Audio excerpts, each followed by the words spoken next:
Bonjour et bienvenue sur Sweet Astrology, le podcast où l'astrologie devient claire, vivante et vraiment connectée à notre quotidien. Je m'appelle Nathalie, je suis astrologue et j'ai déjà réalisé plus de 1000 thèmes astro et écrit plusieurs livres sur le sujet. Ici, que vous débutiez ou que vous ayez déjà une bonne pratique, vous trouverez chaque semaine des éclairages sur les nouvelles et pleines lunes, des analyses des signes, des transits planétaires et des clés pour mieux comprendre votre thème astral. Sweet Astrology, c'est aussi un compte Instagram que je vous invite à suivre. Vous pouvez y poser vos questions, proposer des sujets de podcast et rejoindre une communauté qui grandit autour d'une astrologie sérieuse, accessible et tournée vers l'essentiel. Je vous laisse découvrir le podcast de la semaine. Je vous souhaite une très belle écoute.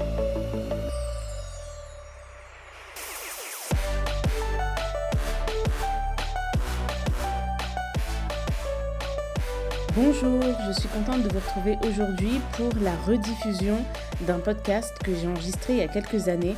En effet, cette semaine, j'ai pas eu le temps de vous enregistrer un nouveau podcast, donc je me suis dit que j'allais vous faire découvrir ou redécouvrir un podcast qui date de l'époque où je cherchais à entremêler astrologie et développement personnel. Ce podcast porte sur l'estime de soi. Je vous souhaite une très belle écoute. Bonjour, j'espère que vous allez bien. Aujourd'hui, on se retrouve pour le premier podcast de l'astrologie et du développement personnel. Suite au vote que j'avais fait sur Instagram, vous avez choisi l'estime de soi comme premier podcast. Donc on se retrouve aujourd'hui pour parler de l'estime de soi à travers le thème astral. Donc ce que je vous invite à faire pour ce podcast et pour toute cette série de podcasts qui portera sur le développement personnel, c'est vraiment d'avoir votre thème sous les yeux, même si vous êtes novice en astrologie, en tout cas de connaître les placements principaux de votre thème. Et ça pourra peut-être vous éclairer sur votre potentiel. Parce que pour moi, l'astrologie, c'est vraiment l'outil qui permet de mettre en avant le potentiel. Et une fois que ce potentiel il est mis en avant d'une manière générale, forcément, on est plus aligné avec soi. Et quand on est bien aligné, on attire à soi des choses qui vibrent avec nos valeurs. Et du coup, on est heureux plus facilement dans tous les domaines de vie, donc le travail, les relations sociales, l'amour, etc. Donc, pour commencer ce podcast, je trouve qu'il est quand même important de différencier la confiance en soi et l'estime de soi, parce que là, on va vraiment parler de l'estime de soi. Donc, pour différencier les deux, on va prendre l'exemple d'un élève qui est au collège, on va dire, et qui a de mauvais résultats scolaires en français.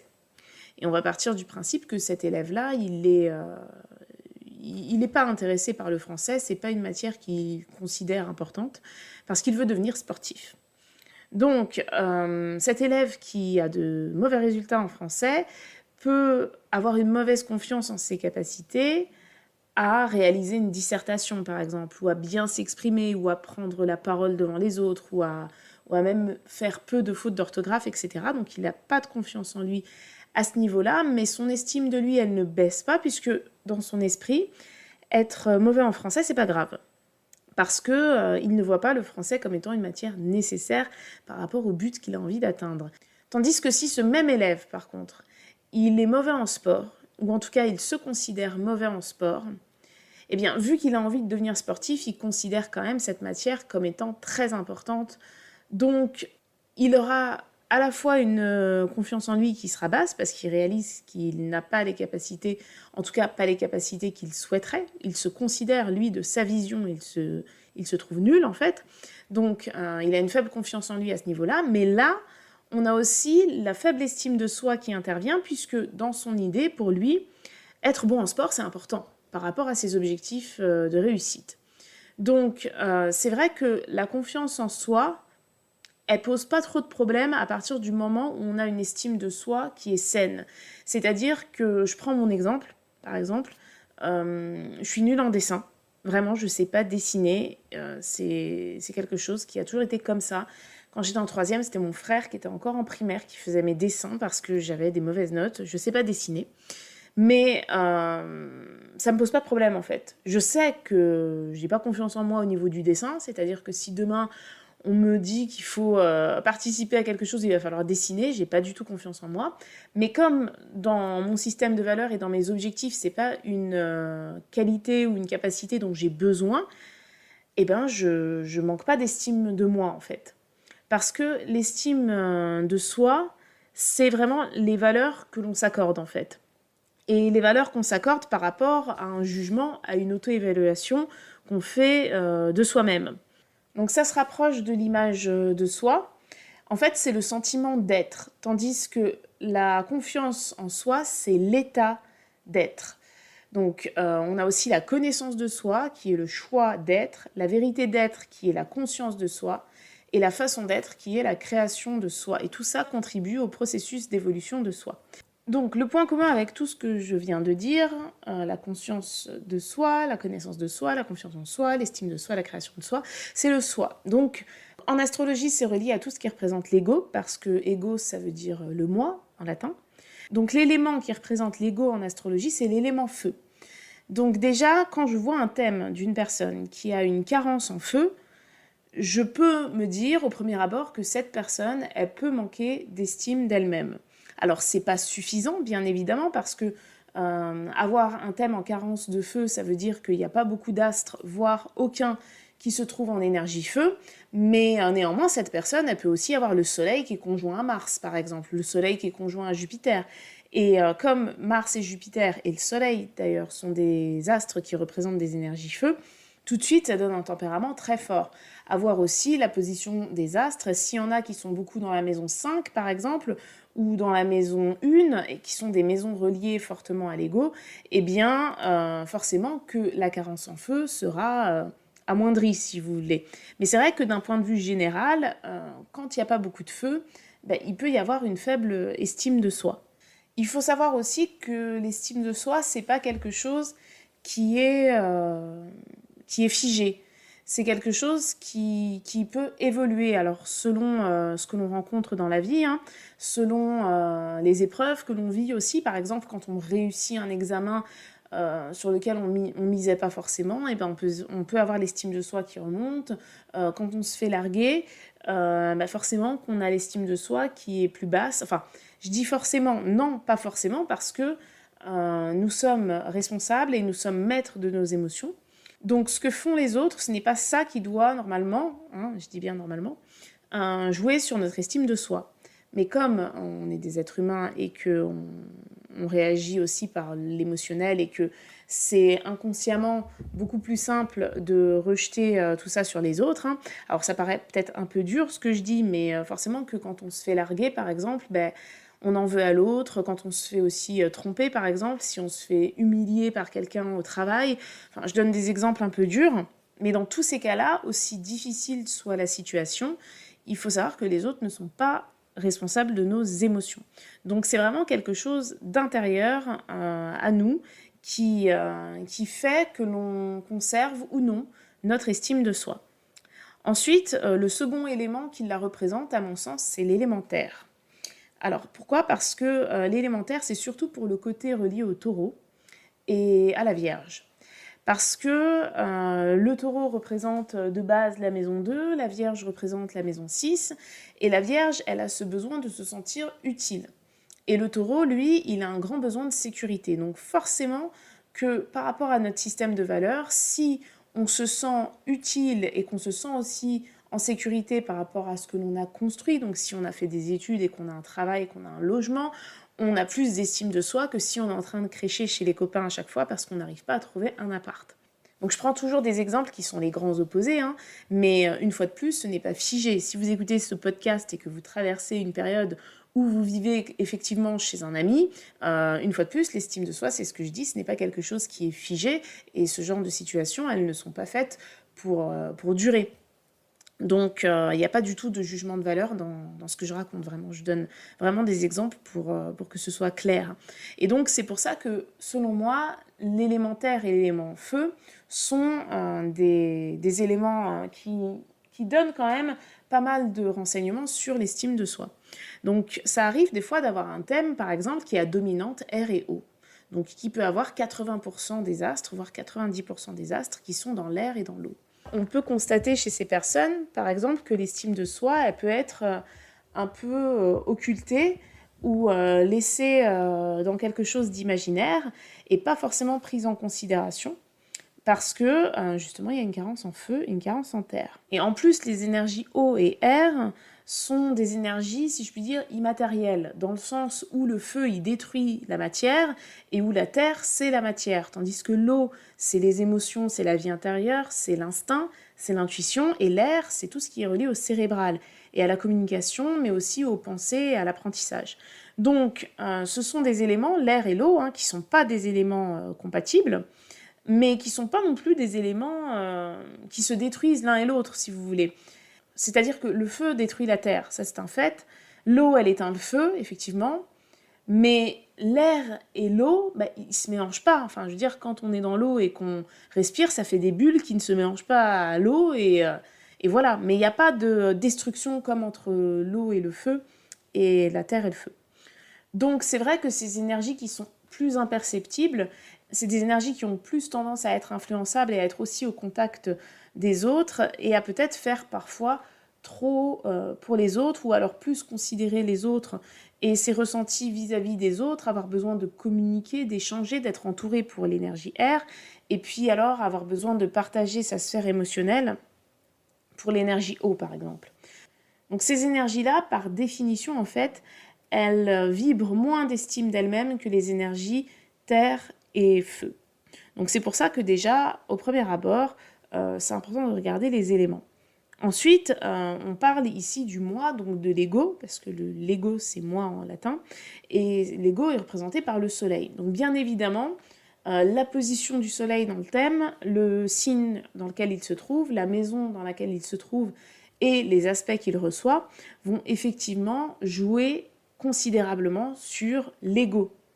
Donc c'est pour ça qu'on peut dire, alors je ne vais pas faire signe par signe parce que ce serait trop long, mais les personnes qui ont le soleil dans un signe de feu, surtout que le soleil représente le feu, donc il est très à l'aise dans les signes de feu, surtout le signe du lion qu'il représente, eh bien, par exemple, le soleil en lion, on parle souvent d'un ego très fort, et donc d'une estime de soi qui est très forte. En tout cas, en apparence, parce qu'on peut aussi donner l'impression d'être hyper sûr de soi, mais au fond, d'être complètement dans le doute. Mais en tout cas, en apparence, un soleil en feu, il semblerait que il ait quand même confiance en lui. Alors après, bien sûr, un soleil dans un signe de feu qui est au carré de Pluton, il peut y avoir justement des difficultés à avoir de l'estime de soi. Ça peut être continuellement remis en question par Pluton. Ensuite, un soleil dans un signe de terre, vu que la terre, c'est quand même un signe assez fixe, même pour la Vierge qui est un signe mutable, mais la terre symbolise ce qui est fixe et ce qui ne bouge pas. On parle d'ancrage, on parle du moment présent. Donc forcément que quand on est dans l'instant présent, on est concentré sur ce qui se passe en ce moment, on n'est pas dans le futur, on n'est pas dans le passé, et bien l'estime de soi, elle est aussi plus concrète. Donc c'est vrai qu'avec le soleil dans un signe de terre, on peut aussi voir qu'une personne peut avoir de l'estime d'elle-même. Alors pareil que pour les signes de feu, ça dépend aussi des aspects. Bon, je ne vais pas le répéter à chaque fois, mais tout ce que je dis, c'est vraiment des indications qui sont à prendre une à une et qui sont à combiner avec le thème, bien évidemment. Donc un soleil en signe d'eau, on peut être plus baigné dans l'émotionnel, dans l'intuition, dans ce qui est moins concret et aussi dans tout ce qui est aussi spirituel et ou religieux. Et donc il peut y avoir une tendance plus forte à la déresponsabilisation par rapport à ça, parce que l'estime de soi, on peut juger qu'on n'en a pas, justement, comme je vous le disais tout à l'heure, par rapport aux autres. Il m'a largué, j'ai pas confiance en moi, il m'arrive que ça, etc. Et on rentre dans une spirale assez négative. Et le soleil en eau, il peut impliquer de souvent se laisser aller, justement, à la déresponsabilisation de cette manière-là. Alors quand je dis les signes d'eau, je pense un peu moins ça pour le scorpion parce que c'est un signe fixe, mais c'est vraiment pour vous donner une définition générale. Et ensuite, pour les signes d'air, eh ben, il peut y avoir une tendance à intellectualiser le tout constamment. C'est-à-dire que dans l'argumentaire, on peut se trouver des excuses ou une explication qui serait logique et qui dirait pourquoi j'ai pas d'estime de moi sur ça. Donc c'est quelque chose qui peut aussi être assez inconscient, mais dites-vous que l'estime de soi, elle indique vraiment à quel point on est en accord avec ses valeurs. Donc souvent, ce que je peux remarquer, par exemple, ça m'arrive de parler à des gens qui me disent « ce signe astro, je l'aime pas ». Franchement, je déteste ce signe astro. Et en fait, en creusant un peu, en voyant leur thème, eh bien, ces personnes-là, le signe qu'elles n'aiment pas, c'est le signe qui représente la maison, qui représente le domaine de vie dans lequel elles n'arrivent pas à s'épanouir, dans lequel ça se passe mal, par exemple, avec la famille, ou alors dans lequel il y a un blocage, genre Saturne. Donc très souvent, il y a des gens qui n'aiment pas un signe, et on regarde le thème et on voit que c'est le signe dans lequel il y a Saturne, par exemple, ou dans lequel il y a la maison 10 et ces personnes-là ont du mal à s'imposer dans la société, par exemple. Donc, moi, je trouve vraiment que c'est indispensable d'étudier son potentiel à travers l'astrologie parce que ça permet, entre guillemets, vraiment de gagner du temps. Et c'est-à-dire que le temps, c'est en plus représenté par Saturne, mais se sentir en accord avec soi, ça paraît fou, mais même si on a toutes les réponses en nous, on vit dans une société où on rentre dans des cases, où on suit un schéma d'éducation qui peut être mis en question sur certaines choses, mais de toute façon, je pense que dès qu'on vit en société, il faut forcément qu'il y ait un schéma, et il n'y a aucun schéma qui pourra convenir à tout le monde, donc que ce soit ce système-là ou un autre, on aura les mêmes problèmes au final. Mais en tout cas, il n'y a rien qui nous apprend à développer justement la compréhension de notre potentiel. Et le thème astral arrive à le faire. Alors, il y a peut-être d'autres choses, mais moi, je suis astrologue et je trouve que le thème astral, c'est un super outil.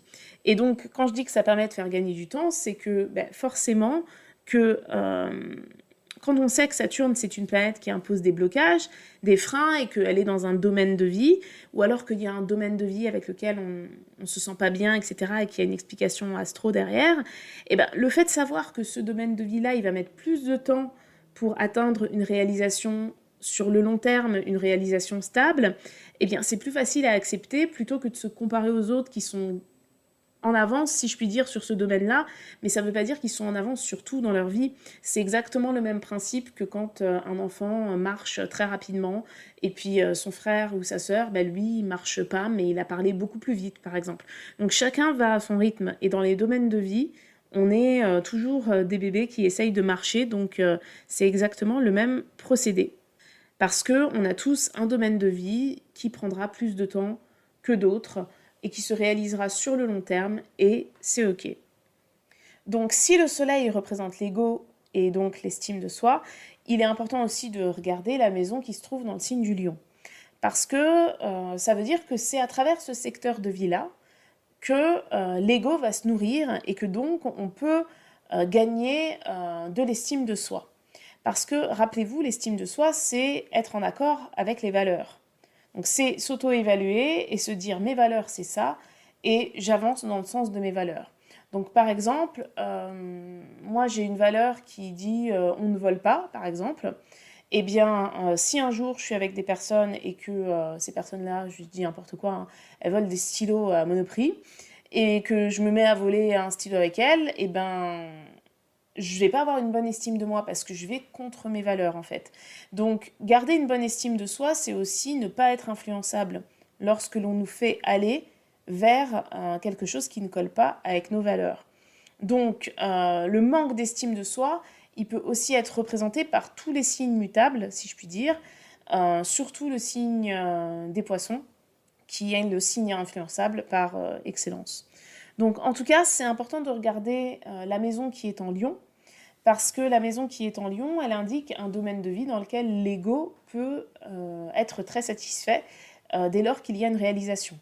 Donc je donne un exemple, avoir la maison 11 en Lion par exemple, eh bien on peut être face à une personne qui tire énormément de satisfaction lorsqu'elle passe du temps avec ses amis, lorsqu'elle organise quelque chose pour ses amis, un anniversaire surprise par exemple, lorsqu'elle organise quelque chose avec ses collègues, lorsqu'elle travaille sur un projet, lorsqu'elle a une idée, lorsqu'elle met en avant des idées novatrices, lorsqu'elle fait de l'humanitaire, lorsqu'elle vit un changement important, parce que c'est aussi la maison des changements, c'est représenté par Uranus, cette maison 11 de base, c'est la maison du Verseau.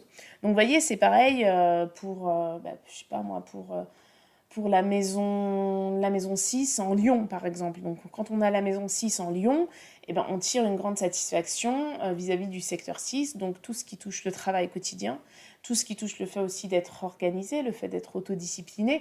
Donc, c'est vécu d'une manière Lion.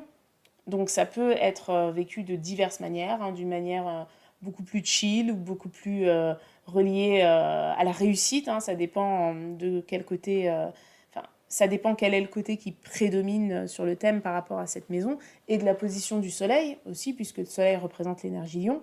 Mais en tout cas, voyez dans votre thème quelle est la maison qui se trouve en lion. C'est une maison qui représente un domaine de vie dans lequel vous pourriez vraiment gagner en estime de vous, parce que l'ego, votre ego, il a besoin d'être nourri par rapport à ce secteur. Donc je tiens aussi à préciser quelque chose, je trouve qu'on vit dans une ère où on a une diabolisation du mot ego. C'est pas bien d'avoir de l'ego, moi je trouve que l'ego c'est le soi, donc quelqu'un qui dit c'est pas bien d'avoir de l'ego, ça veut dire c'est pas bien d'avoir du soi, quoi. Donc non, moi je suis pas d'accord, ce qui est pas bon c'est l'ego démesuré, mais bien évidemment que ça fait plaisir de recevoir un compliment, ça fait plaisir quand on nous dit félicitations pour avoir réussi quelque chose, ça fait plaisir quand on apprend quelque chose aux autres, alors plus ou moins selon les personnes. Par exemple, vous voyez, quelqu'un qui a la maison 9 en Lyon peut tirer une grande satisfaction de tout ce qu'il apprend et de tout ce qu'il transmet aux autres, vous voyez, tout ce qu'il raconte aussi, par exemple, par rapport à ses voyages. J'ai voyagé là, j'ai été là. Enfin, il peut y avoir vraiment plein de choses en lien avec le secteur 9. Le secteur 9, c'est aussi la loi. Donc ça peut être une personne qui est très satisfaite d'elle-même et qui nourrit son ego dès lors qu'elle respecte une loi, en fait. Qu'elle traverse sur le passage piéton ou qu'elle remplit un document administratif, etc., quoi. Alors, si on a une faible estime de soi, ça peut aussi rendre difficile le fait de sortir de sa zone de confort. Et la sortie de la zone de confort, en astrologie, c'est représenté par le signe du Sagittaire et par Jupiter aussi, du coup. Donc, avoir un Jupiter qui est affligé, en général, par exemple, un carré du Soleil à Jupiter ou de Vénus à Jupiter, par exemple, eh ben, ça peut créer des excès. Mais en général, c'est des excès qui vont dans le sens de la générosité, c'est être trop généreux. Et donc, c'est faire trop pour les autres. Alors, bien évidemment, ça dépend aussi des maisons qui sont représentées dans le thème, mais c'est vrai qu'un carré à Jupiter, ça invite généralement à faire des excès. Et quand on fait des excès, on n'est pas centré sur ses valeurs, et donc on n'est pas centré sur son estime de soi. Et c'est un cercle vicieux, en fait. Parce que quand on a une faible estime de soi et qu'on ne sort pas de sa zone de confort, eh ben, on n'arrive pas à faire les choses qu'on a envie de faire. Et parce qu'on n'arrive pas à les faire, eh ben, on déprime, on est triste, donc on est négatif. Et du coup, on vibre une énergie négative et puis on attire à soi des personnes, des situations, des problèmes, que des choses négatives en fait. Donc, c'est intéressant aussi pour l'estime de soi de regarder où se trouve Jupiter, parce qu'il participe à l'expansion de cette estime de soi, il participe au fait de faire grandir sa vie intérieure, et l'estime de soi, elle passe par le cercle intérieur, vraiment. Donc la position de Jupiter est importante, et la position de la maison qui se trouve en Sagittaire est aussi importante. Pour l'énergie Bélier, qui est une énergie de feu, je dirais que c'est un peu moins flagrant, parce que le signe du Bélier, c'est « je suis », sa phrase, donc c'est le signe qui démarre le zodiaque, donc qui démarre aussi la vie, si je puis dire, puisque dans votre thème astral, la maison 1, donc l'ascendant, peu importe le signe dans lequel vous l'avez, cet ascendant, il est appelé maison 1 aussi, et la maison 1, elle est rattachée à l'énergie du Bélier. Donc, c'est vrai que le Bélier, c'est plus l'ego dans le sens, le moi qui est né en fait, plus que le fait de nourrir cet ego. Si vous voulez, pour imager, au moment de la naissance, le bébé, il naît, il existe, ça y est, et il est aimé juste parce qu'il existe. C'est-à-dire qu'il n'y a pas de condition, en fait, pour aimer un enfant qui vient de naître. C'est juste parce qu'il est là, en fait, qu'on l'aime. Et justement, quand on arrive dans le signe du lion, donc le 5e signe du zodiaque, donc on est 5 mois après la naissance du bébé, et ben, il commence à se rendre compte que, oui, il est aimé parce qu'il l'est, mais il est aussi aimé par rapport à ce qu'il crée, par rapport à ce qu'il fait. Et c'est pour ça que arrive un âge plus tardif, que 5 mois bien sûr, où les enfants, ils ont ce besoin très fort de montrer qu'ils arrivent à créer, d'exposer leur art, leur dessin, de montrer qu'ils arrivent à faire des roulades, qu'ils arrivent à rester 8 secondes sous l'eau, qu'ils arrivent à faire, je sais pas, à faire du toboggan, à remonter le toboggan, etc. Enfin, toutes les choses extraordinaires que les enfants nous montrent chaque jour. Mais tout ça, ça participe à la construction de leur ego. Parce que, je vais même dire que symboliquement, un enfant, on le félicite quand il a fait ses besoins. Parce que c'est un signe de bonne santé. Et on pourrait même dire que quelque part, c'est un peu sa première création. Donc dès que, enfin, ça paraît bizarre de dire ça, mais c'est vrai. Donc dès qu'il est félicité pour ça, même si tout ça, ça se passe bien évidemment dans l'inconscient, mais il y a quelque chose qui rentre dans l'inconscient justement et qui fait dire que, eh ben, on est félicité pour ce que l'on crée. Donc là, le signe du lion, il symbolise l'amour, hein, c'est le signe de la générosité de cœur, mais on n'est plus sur le fait d'être aimé juste parce qu'on est là, en fait. On est aimé pour sa créativité, et je dirais même pour son originalité aussi. Et ça, c'est quand on est face à l'opposé du lion, justement, le Verseau. C'est l'expansion. Le Verseau, c'est affirmer la créativité et l'originalité qu'on a dans la vie aux yeux des autres qui ne sont pas les personnes de notre cocon familial. Bref, tout ça pour dire que le signe du lion et le signe du Sagittaire et Jupiter et le Soleil sont, à mon sens, vraiment des points importants pour l'estime de soi dans le thème astral. Alors, regardez en premier la position du Soleil en signe, en maison, bien évidemment. Et ensuite, quelle est la maison qui est en Lion, qui est représentée par le Soleil, donc, et où se trouve Jupiter, et quelle est la maison en Sagittaire. Parce que si ces astres-là, ils sont affligés, généralement, ça peut impliquer une confiance en soi qui est assez ternie. Et la maison 12 étant une maison reliée à l'inconscient, si vous avez Jupiter ou le Soleil, voire les deux en maison 12, eh ben, il se peut que ce soit assez difficile pour vous d'avoir une estime de vous qui est forte parce que la maison 12, c'est aussi la maison des doutes et des incertitudes. Donc forcément que vous pourriez douter même de votre personne. Ensuite, j'ai aussi remarqué quelque chose pour l'estime de soi. En général, les personnes qui ont Mercure et le Soleil dans le même signe ont une meilleure estime d'elles. Parce que leur mental et leur manière de s'autocritiquer aussi, qui sont représentés par Mercure, sont dans la même énergie que le signe solaire. Donc, dans l'idée, s'autocritiquer dans la même énergie que ce que l'on vibre, eh bien, on est souvent en accord avec soi-même. Et donc, ça peut renforcer l'estime de soi. Parce que justement, on s'accorde une valeur qui est valorisée par les pensées, en fait. Donc ça aussi, je l'ai remarqué.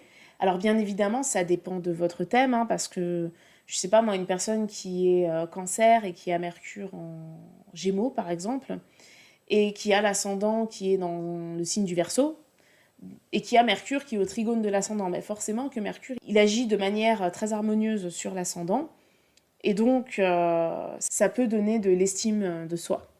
Donc, il y a ça. Et qu'est-ce que je voulais dire aussi? Oui, tout à l'heure, je parlais de l'élémentaire. Et l'élémentaire, je trouve que c'est la maison 2 qui est quand même pas mal importante pour l'estime de soi aussi, parce qu'elle nous parle vraiment de sécurité. Alors, de sécurité financière, de sécurité aussi matérielle, mais alimentaire également.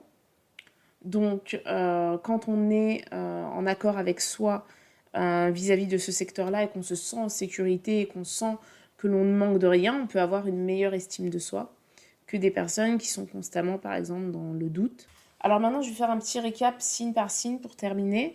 Alors, je vais bien parler des énergies. Je ne parle pas des personnes qui ont le soleil en bélier, parce que par rapport à tout ce que je vous ai dit, ça va s'appliquer, que ce soit le soleil, que ce soit Jupiter, que ce soit aussi Mercure d'ailleurs, ou que ce soit n'importe quelle maison qui se trouve en bélier. Eh bien, le signe du bélier, c'est un signe qui vit pour l'action. Donc, dans son système de valeurs, le fait d'agir, le fait d'entreprendre, le fait d'initier les choses, c'est très important. Donc, il peut perdre son estime de soi s'il n'arrive pas à s'imposer, s'il n'arrive pas à faire preuve d'autorité. Et ce qui pourrait aider, c'est aussi mettre son système de valeurs dans des choses reliées à son opposé, c'est-à-dire le signe de la balance. Donc, relié à la communication, relié aussi à la mise en place de compromis, à la négociation, etc. Le signe du taureau, lui, c'est un signe qui a besoin de sécurité financière et émotionnelle, même s'il ne l'avoue pas forcément. Donc c'est un signe qui peut avoir une faible estime de soi s'il a une vie bancale, s'il est toujours sujet à des changements qu'il ne maîtrise pas. Et donc pour essayer justement de pallier à tout ça, le signe du taureau, il doit aussi accepter qu'en dehors de la réalité matérielle, il y a la vie intérieure, comme le fait son opposé, le signe du scorpion. et que le fait d'affronter des crises, le fait d'affronter des épreuves, c'est quelque chose qui fait grandir. C'est ce que doit accepter le signe du Taureau pour gagner de l'estime de lui. Ensuite, on a le signe des Gémeaux, qui est un signe qui a un grand besoin de communication, d'être entouré, un grand besoin de mobilité aussi. Donc c'est un signe qui peut perdre son estime de lui s'il est contraint à rester au même endroit, par exemple, à ne plus bouger, à ne pas pouvoir communiquer, à être seul. La solitude, c'est quelque chose qui peut ruiner l'estime de soi des Gémeaux, pardon. Donc, il est invité à aller vers son opposé, le Sagittaire, et à prendre en compte aussi toutes les questions spirituelles, plutôt que de rester, si je puis dire, dans la logique cérébrale. Ensuite, on a le signe du Cancer. Donc, le signe du Cancer, il a besoin d'un cocon, il a besoin d'une famille, d'un clan, d'un groupe. Il a besoin d'exprimer ses émotions et de vivre au travers de ses émotions.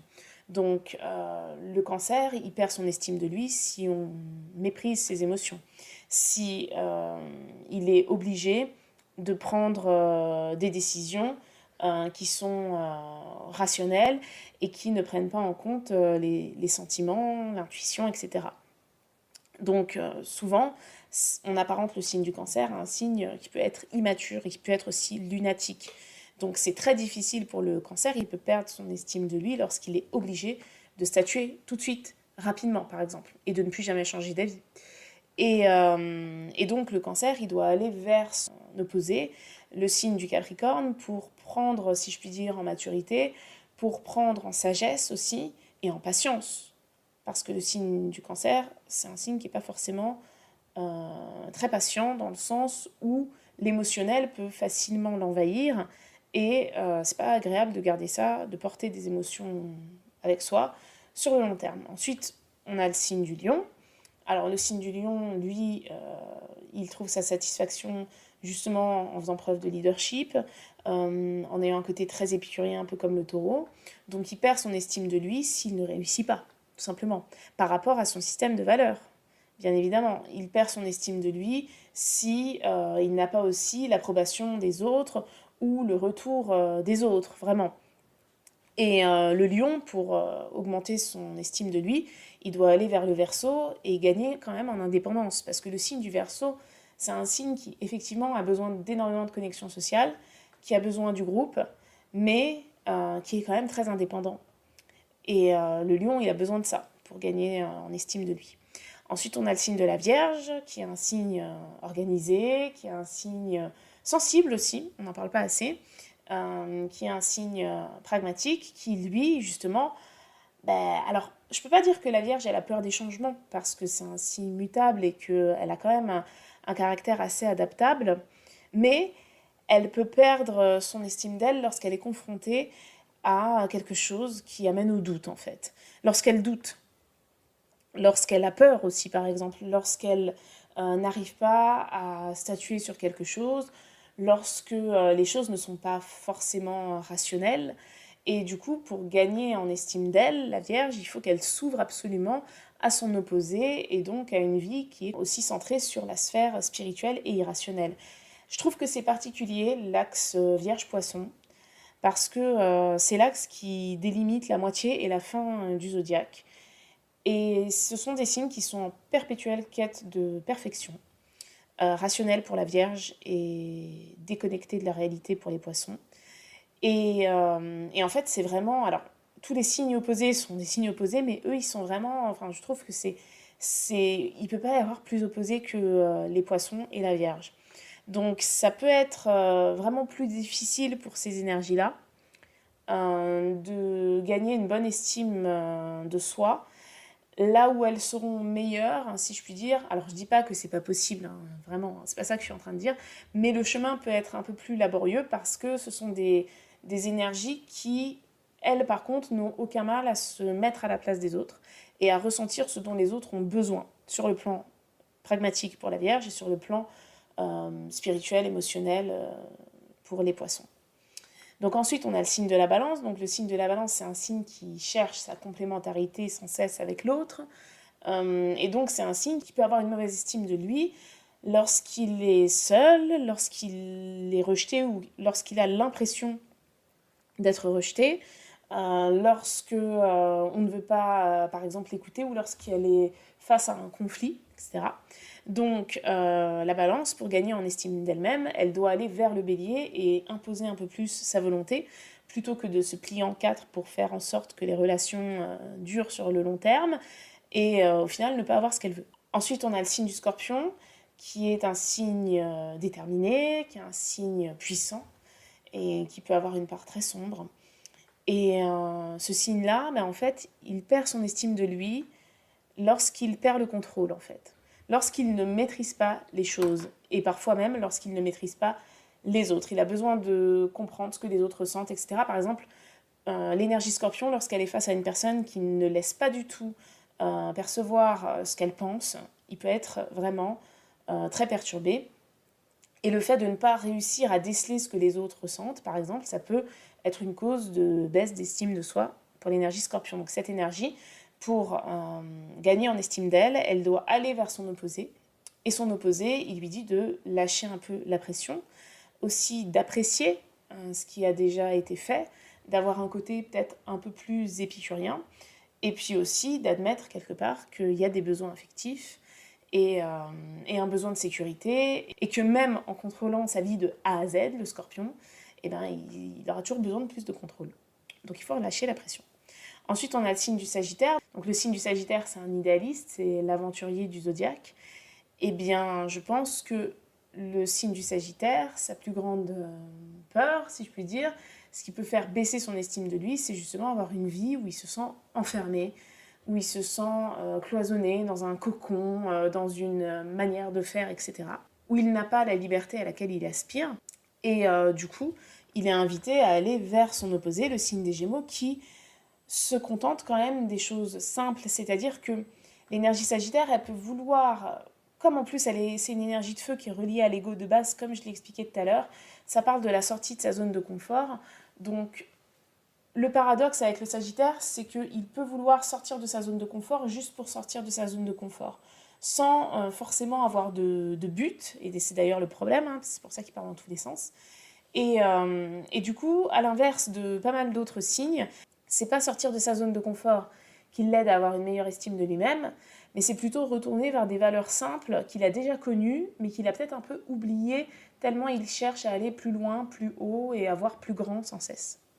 Ensuite, on a le signe du Capricorne, qui est un signe très autoritaire, qui inspire le respect, hein, qui inspire aussi la sagesse, qui peut avoir une difficulté à justement assumer sa vie intérieure.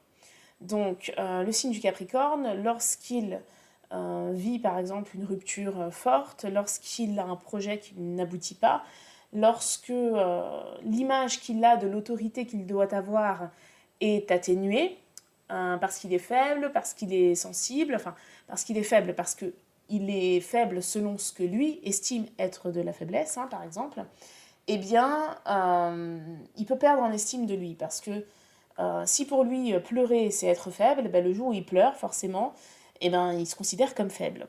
Donc ce qu'il doit faire, c'est aller vers l'énergie Cancer et apprendre aussi à vivre avec ses émotions et aussi à vivre avec le passé sans forcément refaire pareil que dans le passé, mais tout simplement à le garder aussi en mémoire. Ensuite, on a le signe du Verseau. Donc le signe du Verseau, c'est un signe qui est très indépendant. C'est un signe qui justement a un besoin très fort d'être entouré, de faire partie d'un groupe, de créer des projets, etc. Qui peut du coup avoir... Alors après, ça dépend, parce que le signe du Verseau, c'est un signe qui est quand même assez compliqué, dans le sens où il y a les Verseaux saturniens et les Verseaux uraniens. Mais je dirais que pour booster son estime de lui, le Verseau, il devrait aller vers plus de créativité, plus d'affirmation aussi de sa volonté en tant qu'individu, sans que ce soit relié à un groupe, aux autres, ou à ce que les autres peuvent attendre de lui. C'est-à-dire que le Verseau, je trouve, alors ça dépend des Verseaux une fois de plus, mais il peut avoir un côté presque vierge, dans le sens où il va vouloir faire tout pour les autres ou par rapport aux autres en fait. Alors parfois c'est pas forcément pour aider, c'est peut-être aussi pour son image à lui, mais c'est vraiment aller vers quelque chose de plus individuel, si je puis dire. plutôt que d'être sans cesse centré sur le collectif, etc., sur les autres, oui mais les autres, oui mais ma famille, oui mais mon groupe, oui mais mes collègues, oui, etc. Ensuite, pour terminer, on termine avec le signe des poissons. Donc comme je l'ai dit tout à l'heure, c'est un axe particulier, l'axe Vierge-Poisson. Eh bien les poissons, c'est exactement l'inverse de la Vierge, c'est-à-dire que c'est une énergie qui est déconnectée de la réalité, qui a un besoin de se connecter à quelque chose de plus grand et à aspirer à quelque chose de plus grand même pour l'humanité, à se dire qu'il y a plus que ce que l'on voit.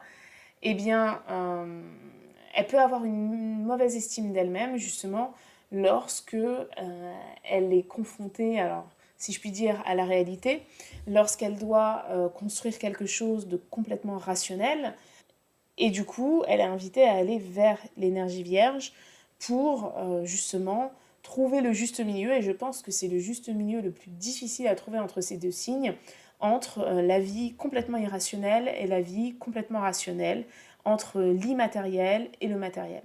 Donc c'est un axe qui est vraiment particulier à mon sens, cet axe Vierge-Poisson. Alors c'est pour ça qu'il ne faut pas juste regarder où est le soleil. J'ai le soleil en Poisson, c'est comme ça, donc il y a le soleil, il y a Jupiter. On peut avoir le soleil et Jupiter dans le même signe, on peut avoir le soleil et Jupiter en Sagittaire, on peut avoir le soleil et Jupiter en Lion, mais il faut regarder aussi la maison en Sagittaire. Donc tous les points que j'ai énumérés, je trouve que ce sont des points intéressants par rapport à l'estime de soi vue par la carte du ciel. Alors rappelez-vous aussi que les éléments sont importants et qu'il faut regarder sa dominante en feu. Vous pouvez aller sur Astrothème, il y a une possibilité de calculer son élément dominant. Je vais vous mettre le lien dans la bio. Et voilà. Du coup, j'ai terminé ce podcast. J'espère qu'il vous a plu. N'hésitez pas à le noter sur Apple Podcast ou à me laisser un commentaire sur Instagram ou sur YouTube. Je passerai à vous répondre, et surtout si vous avez des questions, et je dirais même si vous avez des idées de sujets sur le développement personnel. Si vous avez apprécié ce format, faites-le moi savoir aussi, parce que c'est le premier podcast que je fais dans ce sens. Et voilà, je crois que je vous ai tout dit. Donc je vous souhaite une belle journée, une belle soirée selon le moment où vous écoutez ce podcast, et je vous dis à bientôt.